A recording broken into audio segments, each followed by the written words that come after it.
Hi. Today I'd like to talk just a little bit informally about the problem of authority. And this is an incredibly important problem, both on the spiritual path and in society in general. And I want to talk about both sides of the problem of authority. So I don't have labels for them. Maybe we'll come up with that along the way here. But first off, we have a problem whereby people in our society, especially American society, but increasingly global society, have a hard time recognizing expertise. They have a hard time identifying what real expertise looks like. And a lot of people are highly skeptical of expertise. And this is indeed a huge problem in our society. Because if you don't know who to trust on what subject, you're you're going to suffer from it, well, in many ways, from not having access to accurate information about that subject, especially if that subject concerns you. And you're going to suffer from increasingly disorganized thinking if you're unable to recognize what expertise looks like. There's a really good podcast episode by Sam Harris interviewing somebody whose name I can't remember that begins with Tom, called Defending the Experts. And this is really worth listening to kind of start to understand the scope of the problem of the inability on the part of most people to recognize expertise when they see it. So this comes in useful in every kind of area of life. You know, if you've been trained in critical thinking, if you've been trained in how to assess expertise, then it benefits you literally everywhere, you know, because you recognize when people know what they're talking about, even if you don't know what they're talking about. And in time, it actually becomes, for a well-trained mind, I mean, it becomes an intuitive faculty where it just clicks and you know somebody knows what they're talking about. Now, but this is only for a well-trained mind, because a lot of people think they recognize expertise when what they're actually recognizing is charisma. So the unwell-trained mind, which is, of course, the vast majority of humans, can't really tell the difference between confidence and charisma on one hand and true expertise on the other hand. And so certainly the Dunning-Kruger effect plays into this. And the Dunning-Kruger effect is where, when you know a tiny bit about a field, you vastly overestimate your knowledge, but you don't realize that you do. So the Dunning-Kruger effect identifies a true blind spot in the functioning of the human brain, which is not only that you overestimate your expertise or knowledge, but that you don't realize the extent to which you're overestimating it. Now, this effect can only be ameliorated or solved by learning more about the field. You learn more about the field, and then you realize, oh, I don't know as much as I thought I did. And it really humbles you. So when you learn a little bit, then you think you know something, right? And you learn more and you realize, oh gosh, it's more nuanced than I thought. It's more complex than I thought, right? So in the academic world, there's a joke, which is actually just true also. You get a bachelor's degree and you think you know everything. Then you get a master's degree and you realize you know nothing. And then you get a PhD and you realize, I know one thing. You know, whatever your dissertation was on, that it's like the one thing. But and that's you know, an oversimplification of a deep truth, really. So when you realize you can't know very much about more than one field, or two or three if you're a brilliant polymath, right? And have a very very high IQ, then you realize, oh, I need to rely on expertise. But the problem becomes when you don't know how to recognize expertise. So you can use certain rules of thumb. They're common sense, and common sense is increasingly out of fashion in our society. But a good rule of thumb is, if the person is credentialed, like has degrees in their field, um, preferably from real universities, not online ones. If the person is employed, i.e., they are actually consistently paid for their knowledge, not occasionally, but consistently, and if the person is published, and preferably published in peer-reviewed journals, meaning their peers acknowledge their expertise in the field through signing off on a paper, right? So credentialed, employed in the field, and published. That's a good rule of thumb to know, okay, this person has some expertise. They really might know what they're talking about. And also, nothing really replaces the critical thinking training, which involves learning how to weigh evidence and learning how to recognize when someone else has soberly weighed the evidence, right? So the inability to recognize true expertise as opposed to confidence, charisma, or just bluster has led to a rise in conspiracy thinking, conspiracy theories all over the world, especially in America, which tends to lead the way in weirdness of every kind, despite maintaining a surface culture of non-weirdness. But globally, conspiracy theories and conspiracy theory websites have been on the rise to an alarming degree. And this is absolutely proportional and concomitant with, proportional to and concomitant with this increasing inability to recognize expertise when we see it. So that's about all I can say about that subject in this short video, but it's an incredibly important and complex subject. And again, I recommend episode number 108 of Sam Harris's Making Sense podcast, where he interviews someone whose name I sadly can't remember, but they really explore this issue in depth for over 90 minutes, and I think it's a very important issue. Now, let's look at the other side of the problem of authority, right? Because the other side, as you might guess, is giving people sort of too much credit, right? And the extreme manifestation of this is in the guru-disciple phenomenon. And this happens just as much these days, just as much in America as in India. And I'm referring to the phenomenon by which people pedestalize a spiritual teacher to the extent that they treat their authority as effectively infallible, okay? And this is usually partially subconscious, meaning to say, the person who's doing this will most often deny that they're doing it, meaning that they will say, oh, I know he or she is not infallible. I know they're not perfect, but they're functionally relating to their teacher as if they were infallible. And they're giving them often sort of too much credit.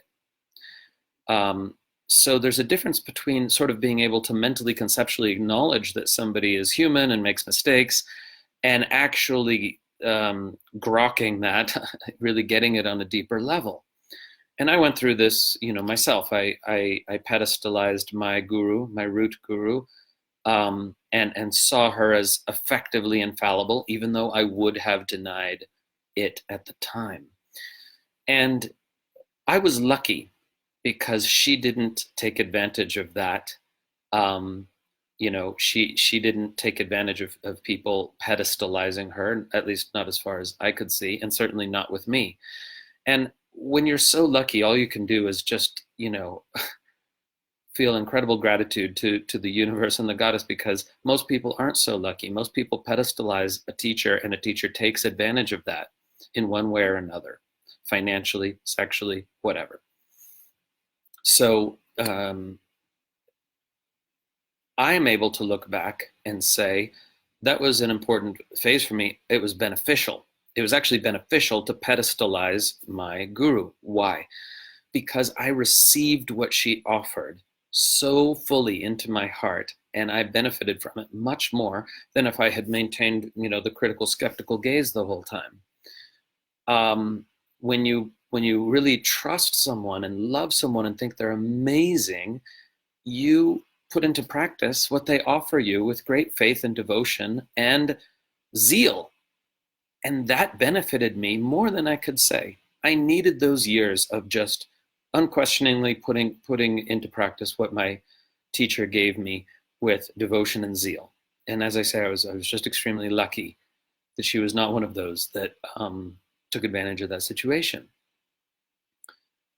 Now, that's not to say that that's what you should do. I'm just saying that I'm acknowledging that there can be spiritual benefit to temporarily pedestalizing your guru or teacher.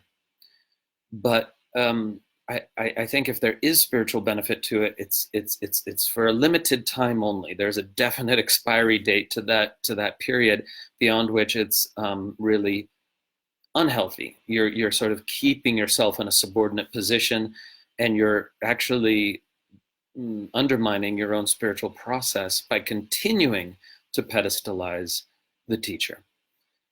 And one way that this plays out is in this problem of authority, whereby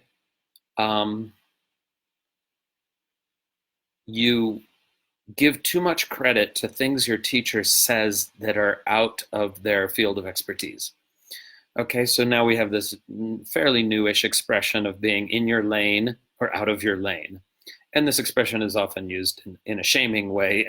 People are like, stay in your lane, but there's truth to it, meaning to say, when somebody, including me, totally, speaks outside their area of expertise, nobody should give that opinion any more credit than anyone else's opinion, precisely because they're outside of their area of expertise. Okay, so for example, I post on politics and current events sometimes, and I have my opinions there, but they absolutely should not be treated as any more significant than anyone else's opinion, who's sort of just reading and thinking about things, right? Because it's outside of my field of expertise.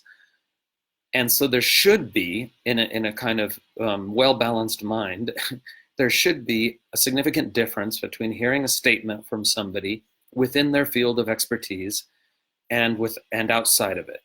Okay?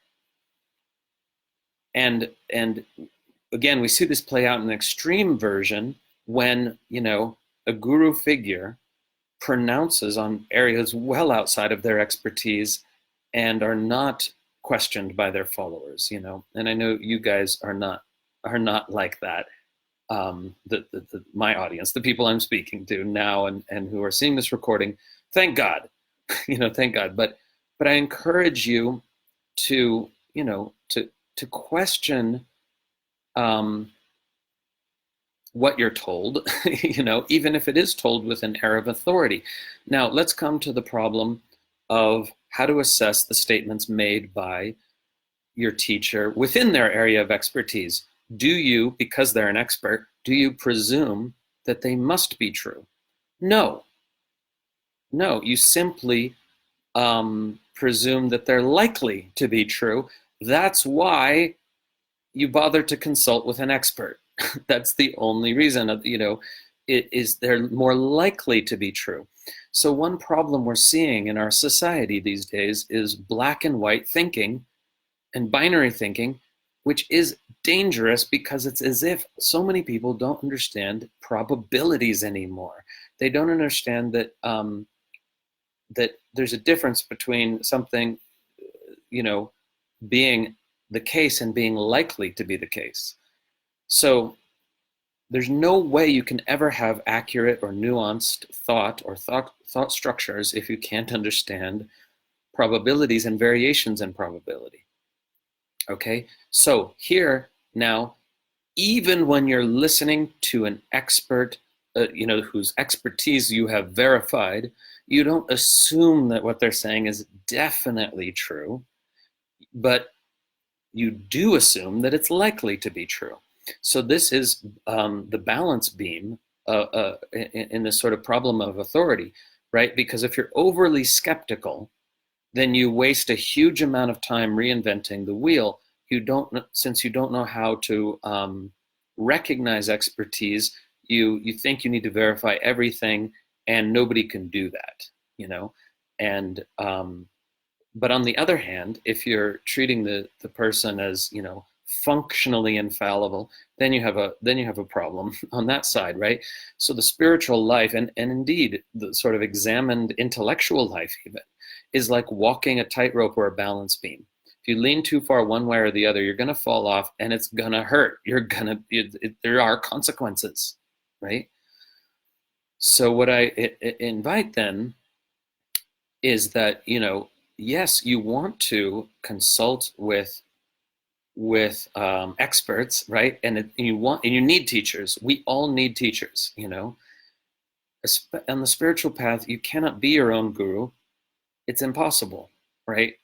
As somebody once said to me, if you do what you've always done, you'll get what you've always gotten. If you want something different, if you want a radical paradigm shift, you need guides on the path. There is no way to think your way out of the worldview that society or culture or whatever has built for you. You need the support of guides on the path, right? But at the same time, those guides are not infallible. And here's the attitude I want to invite. Here's what I would close with in this short video. That if you have a teacher that you love and admire and respect, that you receive what they offer respectfully, but you don't assume it's definitely true. You assume that it's likely to be true, but you need to check it in your own experience. Now, here I'm talking about spiritual teachings and not specifically, you know, I don't know, historical or academic information, which is really more or less irrelevant to the spiritual path, you know. But when I share academic information, yes, you can save time by assuming that it's true because I've done my homework, but that's academic information. With spiritual information, whether you're receiving it from me or anyone else, spiritual teachings, I mean, you can't ever assume that any of them is definitely 100% true until you check it in your own experience. So in another video, I talk about the epistemological triad, you know, the tripod. Without all three legs, it falls over, right? So you receive a spiritual teaching, and then you're like, oh, wow, that's amazing. That's really interesting. I wonder if that's true. I'm going to check that in my own experience. And it might even be the case that I tell you, hey, this is true in my experience, as well as scriptures or whatever. But you still have to check it in your own experience. You still have to discover it for yourself. So if you have to discover it for yourself, that brings us back to this thing of, well, then why can't I be my own guru or teacher? For the simple reason that you wouldn't have known to look where the teacher is pointing, usually. Because it's the spiritual path is subtle, you know. You need a teacher to point, hey, look over there. And then you look over there, and that's verifying it in your own experience, right? So that is what the teacher is just a pointer, is just pointing, hey, check this out if you haven't yet. And then you explore it and discover it in your own experience. Okay. So, and again, this is just an informal video. This is just off the top of my head, which is obviously how I tend to speak. I do sometimes do carefully prepared recordings, and those are usually part of paid courses. But I want you to reflect on this, that almost everybody has one problem with authority or the other. They either can't recognize expertise when they see it, that's one end of the spectrum, or they're giving too much credit to their teachers. They're regarding them as overly infallible, right? Or infallible at all. But you see what I mean? So you got to find where you are, and it's not easy to find where you are on that spectrum because people do make very significant mistakes about their own ability to assess knowledge and insight. And it takes a lot of kind of practice and self-reflection and increasing clarity of view to no longer make those mistakes, you know? So just look at the fact that, you know, I don't remember the exact number, but something like 60% of Americans think they have above average intelligence. Well, by the very, if you understand math at all, you understand that, you know, 10 or 11% of those people are wrong. They cannot be right. You can't have, by definition, you can have 60% of the people having above average intelligence, right? Um, and in the same way, people are constantly making mistakes when they estimate themselves. And I refer you to this amazing book, The Happiness Hypothesis by Jonathan Haidt, a brilliant social psychologist. And in the middle chapters of that book, they're very humbling. And if they're not humbling when you read them, you might have a problem, by the way.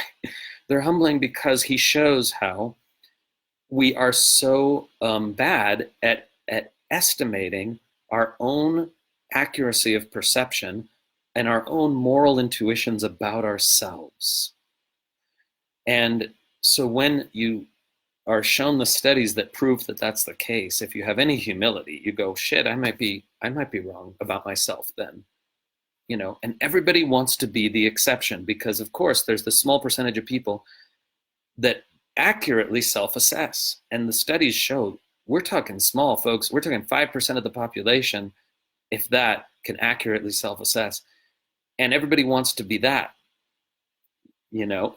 But unless you've undergone a rigorous battery of psychology tests that demonstrate you are in that percentage, you should doubt that you are.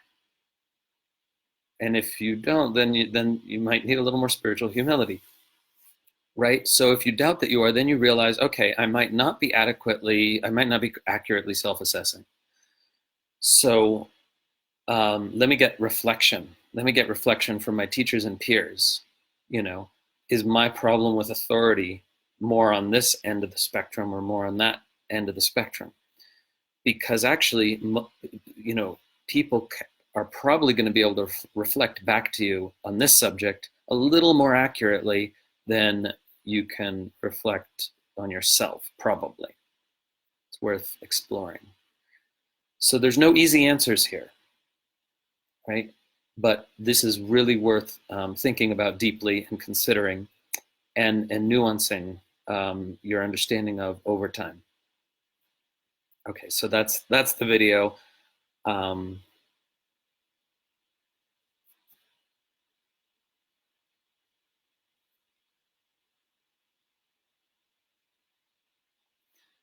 And in the live video here in the comment thread, somebody's talking about, you know, you reach a point in the spiritual journey where you don't need guides anymore.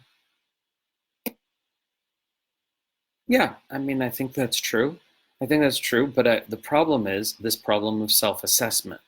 You might think you're past the need for guides or reflectors or people who can point stuff out to you well before you actually are.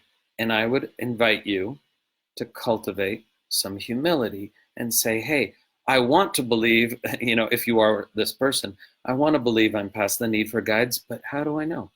Maybe I'm not. Let me be a little more humble with this.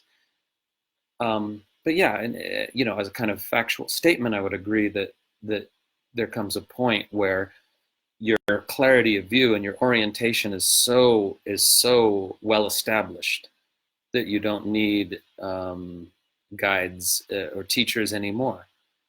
But don't assume you're at that place, because that could be spiritual ego in disguise. And spiritual ego is so good at disguising itself, you know.